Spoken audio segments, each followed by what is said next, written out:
The group included about 30 people, according to the person who provided the screenshots. And who's in there? Are there any FBI agents in there or foreign intelligence agents in there? Huh? And what we learned was there was evidence, DNA evidence that could be collected and had been collected, including a screwdriver that was found on the rooftop. Broad brush statements about any group of people or vast generalizations when you are not involved in any internal discussions within this network or any other network is also not moving the ball forward in a positive. Oh, Tim, she's mad at you. It was me is apparently the message that the Charlie Kirk assassin shared with his group chat in a Discord server. Washington Post has the exclusive on it, and they are referencing a couple of different sources here, but a lot of the media is piggybacking off of this. And it's very interesting because Discord, which is a bastion of lefty goons in many instances, we got canceled off of Discord because they said we were harmful and dangerous because we had questions about the 2020 election, which was absolutely rigged. So we got thrown off of there. They said we were all harmful and dangerous. And apparently they allow an assassin to just have a group text in there. So they denied this, actually. The People magazine got a quote from them. And so we'll go through this. They said they deleted his account, basically. We removed his account from the public internet in violation of our policies. So what did they nuke is a big question. What does Discord know? Why did they deny this? And what are they hiding? Hopefully we get to the bottom of it. We got clips, we've got Trump, we've got Cash, we've got Dan, all coming up explaining what they're seeing from their perspective as well. But here's the exclusive. It was me. Suspect in the Charlie Kirk shooting appeared to confess in the Discord chat, saying, "I'm sorry for all of this," read a message from the suspect's account, according to two people familiar with the message and the screenshots obtained by the Post, which I wish they'd publish. We're much bigger fans of screenshots rather than a regurgitated message. Can you just put them in here? No, they never do that. So here they write, the 22-year-old suspect appears to have confessed to friends in an online chat shortly before turning himself in, according to two people familiar with the chat and screenshots that they got. He said, quote, "Hey guys, I have bad news for you all," said a message from an online account belonging to Tyler Robinson murderer on the online platform Discord. "It was me at UVU yesterday, period. I'm sorry for all this." The message was sent Thursday night about 2 hours before officials said Robinson was taken into custody, which is interesting. So like dad and the pastor and the marshal, they're all there, and he's still kind of just texting his Discord like, "Oh man, I'm going to jail." A member of the group chat shared an image of the conversation with the Post and confirmed, yeah, it came from Robinson's account. The person spoke on the condition of anonymity to protect their privacy. They didn't want to get harassed. Discord provided a copy of the message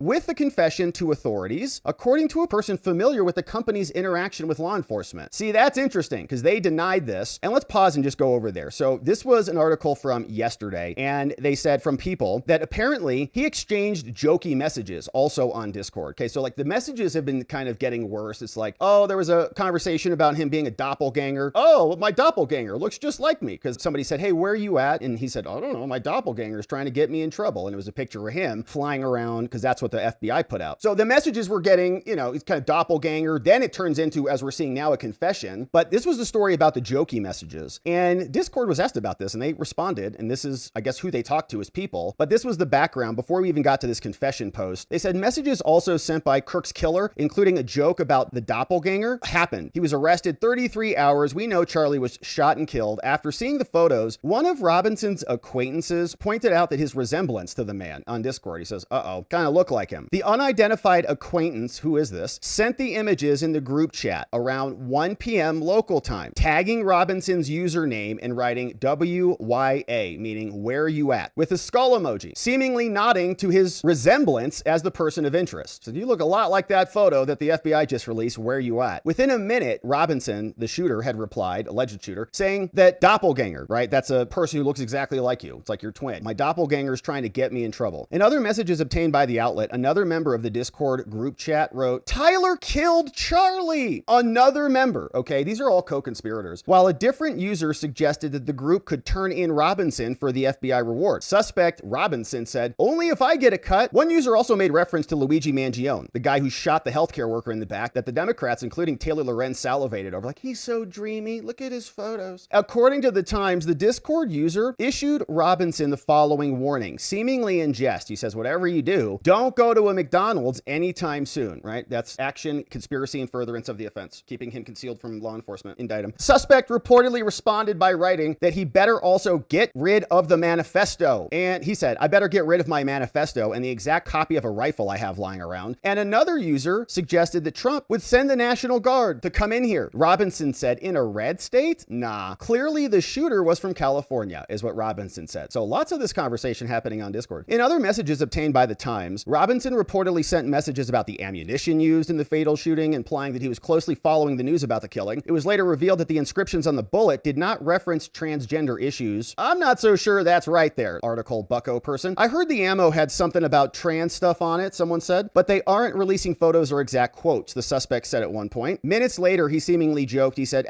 I'm actually Charlie Kirk, and I wanted to get out of politics, so I faked my death, and now I can live out my dream in Kansas, is what he was joking after murdering somebody, allegedly. Robinson was then arrested, 10 p.m. local time. The arrest came just hours after the doppelganger messages and the replies were sent. They eventually sent shockwaves through the same Discord group chat. So they go, holy crap, it was him, or they knew. According to the outlet, users in the chat had a difficult time believing that their fellow member was responsible for the killing. Messages sent after his arrest read, I truly cannot distinguish if this is for real, and our governor wants to give him the death penalty, dude. Well, yeah, because he murdered somebody. Says, in the wake of an unearthed correspondence, a spokesperson for Discord shared a statement saying that while the messages are real, they wrote this, there is no evidence that Robinson planned any aspect of the killing on the platform. So planned, all right, any aspect of the killing. So they're narrowing. Were you guys involved in this? No, he didn't plan it like creating a project chat. It's like, all right, who wants to help me with this? Okay, he didn't do that. They said, here's their quote. We are deeply saddened by this tragedy and we extend our condolences to the Kirk family and everyone affected. In the course of our investigation, says Discord, we identified a Discord account associated with the suspect, but have found no evidence that the suspect planned this incident or promoted violence on Discord. I think right there, they just kind of were. I mean, they're saying like, don't get caught, right? Like, don't get caught after you murdered him. Get rid of your manifesto. Joke, joke, joke. Don't go to McDonald's. Joke, joke, joke. The messages reference the recent reporting about planning details do not appear to be Discord messages, is what they say. So the suspect, he didn't plan or promote the violence on our platform. It looks like another platform. These were communications between the suspect's roommate and a friend after the shooting, where the roommate was recounting the contents of a note that Tyler Robinson had left elsewhere. So they're just kind of temporarily limiting it. We got the conversations after the shooting happened, but we weren't responsible for it at all up until that moment. They wrote this. Now, this is curious. We have removed the suspect's account for violating our off-platform behavior policy. I wonder what it says, like not assassinate people in America? We strongly condemn violence of any kind, including political violence, and we will continue to coordinate closely with law enforcement. Yeah. So Washington Post has more. Okay, so like these messages are continuing to get worse, and then he finally like confesses. So here's what they say. Discord provided a copy of the message with the confession to authorities. Again, after the fact, so maybe they're not lying exactly, they're just being kind of sneaky about it. The person spoke on condition of anonymity, again, not authorized to talk about it. The message was sent from Robinson's account to a small private group of online friends. Who were they? Discord is working closely with the FBI and local authorities. Now, previously, Discord had said, well, there's no evidence about any of this. The Utah County Sheriff's Office referred the post to the Utah DPS. Spokespeople for DPS as well as FBI and others did not respond to requests for comments on this. Robinson was arrested last week, 33-hour manhunt, shot and killed, allegedly, Charlie Kirk. Spencer Cox, the governor over the weekend, said that, yeah, it's leftist ideology and he became more political in recent years. The Discord conversation shared with the post shows members of the group chat reacting before the news broke that he was involved, allegedly. The group included about 30 people, according to the person who provided the screenshots. And who's in there? Are there any FBI agents in there or foreign intelligence agents in there? Huh? Charlie Kirk got shot, one friend wrote Wednesday afternoon, according to an image of the messages. Someone says, I just saw the video. Holy crap. Another user wrote about an hour and a half later saying, of Kirk, bro didn't deserve to go out like that. Sad. Yeah, an understatement. An only response from Robinson's account came the next day with a message that came in and said, bad news, period. He explained this. I'm surrendering through a sheriff friend in a few moments. Posted at 7:57 local time. Thanks for all the good times and laughs. You've all been so amazing. Thank you all for everything. For what? What is everything? Exactly. And why have they been so amazing? It's just a little jokey group? Interesting. Now, Robinson was then taken into custody that night. No one responded to Robinson that night. Everybody's like, holy crap, I'm going to jail. Everybody's deleting everything they possibly can. Okay, all 29 of the people in the group, because there was the one, probably CIA dude in there. But the next day, they're all shredding their documents. No one responded. Then one friend wrote, he says, oh my gosh. The friend asked the group members, he said, pray for Tyler and his repentance, and then turned to Kirk. This friend said, while Charlie Kirk's politics were not acceptable to some, I ask that we all say a prayer for him and his family during these confusing times. I mean, that's a good person responding in the assassin chat. This wasn't a good thing. So, and that's like a spiritual person. Pray for Tyler. Tyler. It's like, oh, wow. I got to say, that was not my first instinct, but I could do better in that arena. The New York Times reported on a conversation in a different Discord chat group earlier the same day. In that conversation, Robinson also joked about being a doppelganger, right? So these messages are just continuing to come out. Was trying to get him in trouble, and the friends say, we didn't actually believe it was him. And of course, you have to ask the question, right? I think the appropriate question to ask, is this guy the actual shooter? We're going to come up with more. There's now DNA evidence, they say, that ties him to the scene. But, without that, right, there's always the question, is he just somebody who wants attention? Is he just trying to, get the, love and accolades from this group chat to try to be somebody? He's like, yeah, I say I did it. And then he didn't actually do it. Somebody else did it. I think it's a perfectly appropriate question to ask, and then the evidence will answer it for us. And I think we're going to see that because Kash Patel is now explaining there's DNA evidence. He says, I can report today that the DNA from the towel that was wrapped around the firearm and the DNA on the screwdriver are positively processed for the suspect in custody. So here is Kash Patel explaining more about this on With Fox. All resources the FBI had and surged multiple air assets as soon as this shooting occurred. We were cycling in agents, evidence response technicians, hostage rescue technicians, and special operators in and out of Utah, cycling evidence back and forth on these FBI planes as soon as we could so that there was no delay. And what we did, once I got there, along with the deputy on the ground around 5 p.m. local on September 11th, was walk the entire crime scene, including the foot suspect himself took. And what we learned was there was evidence, DNA evidence that could be collected and had been collected, including a screwdriver that was found on the rooftop. Also, we went over to the scene in the wooded area where the firearm was discarded, and the firearm had a towel wrapped around it. It's important. I'll get back to that later. I even walked into the wooded area in the ravine, so I knew from my investigative experience what I could bring to the table and what decisions I needed to make. And having the support of President Trump and the full support of the White House was what we needed for these resources to happen. And I can report today that the DNA hits from the towel that was wrapped around the firearm and the DNA on the screwdriver are positively processed for the suspect in custody. All right, so interesting. Kash Patel has more. Not only did he write into that Discord group, but apparently he had kind of a manifesto or something along those lines. And here is what Kash said in a different part of that interview. Written note? Did he write a written note before the assassination attempt? That's what the governor said yesterday. And what did that say, if you could share? So what I'm able to say is, I addressed it partially earlier, is that the written note, we believe what did exist, and we have evidence to show what was in that note, which is, and I'm going to summarize, the suspect wrote a note saying, I have the opportunity to take out Charlie Kirk, and I'm going to take it. That note was written before the shooting. Evidence of its existence, we now have learned, existed before the shooting, was in the location in the suspect and partner's home. But we have since learned that the note, even though it has been destroyed, we have found forensic evidence of the note, and we have confirmed what that note says because of our aggressive interview posture at the FBI. Okay, so I guess there's a note, and the note says he didn't like Charlie, but I guess it's kind of deleted, but not really deleted. So I don't know if he was,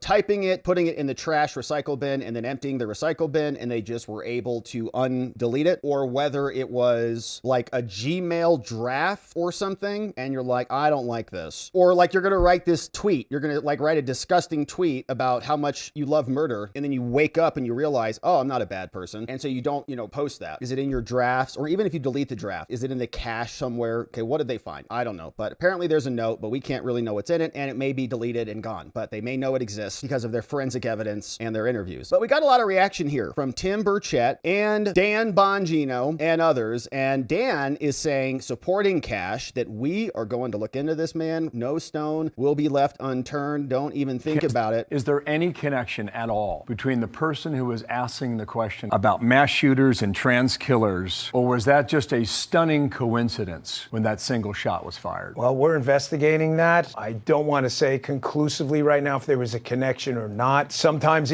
Charlie was known to speak out about these issues. He was a powerful voice. It's not terribly uncommon for him to get questions like that. However, we are looking into that. Any potential connection here, okay, so we're going to scrub. I'm not drawing conclusions from your answer, but you're saying it's a possibility. Is that what I hear you saying? We're looking into everything, Bill. There's not going to be a stone left unturned if there was anyone involved who aided or abetted. I can't say that in strong enough terms. Every single FBI asset on this team is being applied and used in this investigation. All right, good. We hope so. This was Tim Burchett lacing into, because she started asking him questions, and Tim Burchett wasn't taken too kindly to these accusations. I've seen from many saying that it should be expected to start from the leaders. It should be expected expected to start from a president of the United States to move forward and bring that temperature down. If he is not going to, what do you do with it? What do you do about it? Well, what do you all do with it? You keep putting it out. If you all truly wanted this to change in the media, at CNN and other places, your editorial board would say, we're not going to put this stuff out, but yet you continue to put it out, and that continues to stir the base. Man, we had a hearing last week on UFOs. I'm creating a conversation, and I have been, and I take pride in the fact that we do bring the temperature down on this program, and I'm definitely make redoubling efforts to do that now by playing the words of the president in order to bring about conversation with an elected member of Congress. That's not trying to stir, that's trying to have conversation, and that's trying to ask you what you thought about it, rather than have you come back and attack me about it. No, that's you trying to make Trump the problem. You're trying to blame him for not toning the temperature down in America, okay? Actually, for a long time, they were not trying to have a conversation at all. You know who was? Charlie Kirk. Well, ma'am, I'm not attacking you. I'm just letting you know that you all need to look within at CNN if you want to continue this down this path, because clearly your ratings show that, and the conservative movement is showing that they're not watching you because of that. If you all truly had some objective reporting instead of constantly attacking conservatives and Republicans, then there would be a change, I think. But there's not going to be a change. You all don't want to change down deep. Maybe you do, ma'am, but I dare say that the vast majority of your colleagues do not. They do not come from the conservative spectrum. They see it as just as a Republican type situation, and it's absolutely not. You're seeing it as much or more on the left than you are from the right. And this is just down that same road once again. And it proves my point that this will never change. Yeah, but making broad brush statements about any group of people or vast generalizations when you are not involved in any internal discussions within this network or any other network is also not moving the ball forward in a positive. Oh, Tim, she's mad at you. Oh, you got her, man. You can tell, man. That's like angry ex-wife right there. In a positive way. Congressman, thank you for your time.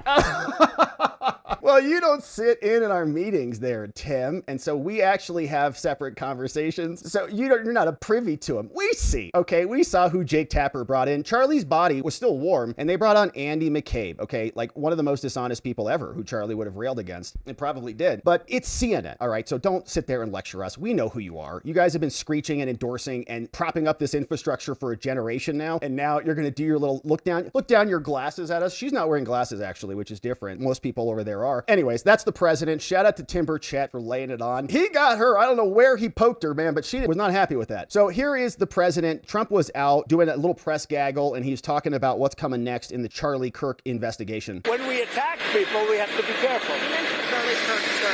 What organizations on the left do you anticipate investigating? We talked about this last week.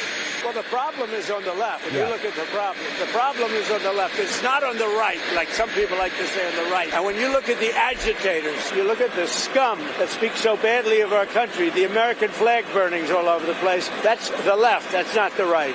Plan on investigating? We'll see. We'll be announcing. They're already under investigation. A lot of the people that you would traditionally say are on the left. They're already under investigation? Already under investigation. Have you asked to start revoking the visas of the foreigners who have celebrated Charlie Kirk's death? No, we are looking at names. We don't like that. That's not right. We wouldn't celebrate if something happened on their side, and we don't. These are sick people. These are really deranged people. Any progress on the fifth chairman, sir? Well, other than I don't like him. No, but you are he's incompetent. Yeah, they are revoking visas now, rightfully so. Now, in the aftermath of all of this, I wanted to share this number with you so you could see just how massive this response is. Okay, so as much disgustingness that is out there on the other side, just festering as they run around their stinky gutters, we see that there is a real spiritual awakening. And we were talking in our member stream this morning. People said, first time I've been to church in a long time. And when you start to see evil rising all around you and people celebrating murder, there's a reaction to that. And people can feel the goodness when they start looking for it. And I think we're having a little bit of an awakening happening right now. And we certainly are having a lot of form submissions over to TPUSA. At this point, we're over 37,000 inquiries just through our website, TPUSA.com, saying, I want to get involved and start a chapter. And to put that in perspective, right now we have 900 college chapters, official college chapters, and 1,200 high school chapters, and about 3,500 total. So 37,000 is enormous. And so it has galvanized the country, because I think people are sending these clips around, and Charlie spoke from a place of such integrity and just of what he believed and what he stood for, that it just hits so hard. And I've said that to other people. I said, you know, two people could say the same thing, Pamela, and for some reason Charlie's would go further, and it's because there's something in it. The integrity of who he was and what he believed and what he stood for, and his faith in Jesus was so powerful that it would just echo and spread, and that's what made his voice so powerful. And you're seeing that now with how people are so moved by it that they just can't do anything but try and get involved in some way. And we've been just inundated with people saying, hey, I run this kind of company, can I help? It's totally free. Hey, I do this, can this be helpful to you? And then the students are devastated. We're getting so many of those testimonials, and they want to see Charlie's legacy live on through Turning Point USA. Awesome. So the outpouring will continue, and shout out to Vigilant Fox for clipping that over for us. But that is from TPUSA themselves, spokesman over there, saying they are being flooded, and that is exactly what we want to see. So we're going to keep our eye on this. Obviously, I think more Discord messages will come out. It would be nice if the Washington Post would publish them, but I'm sure other news agencies will confirm, and then charges will come down the pike, and we'll make sure we see exactly what they are as we continue to cover this tragedy.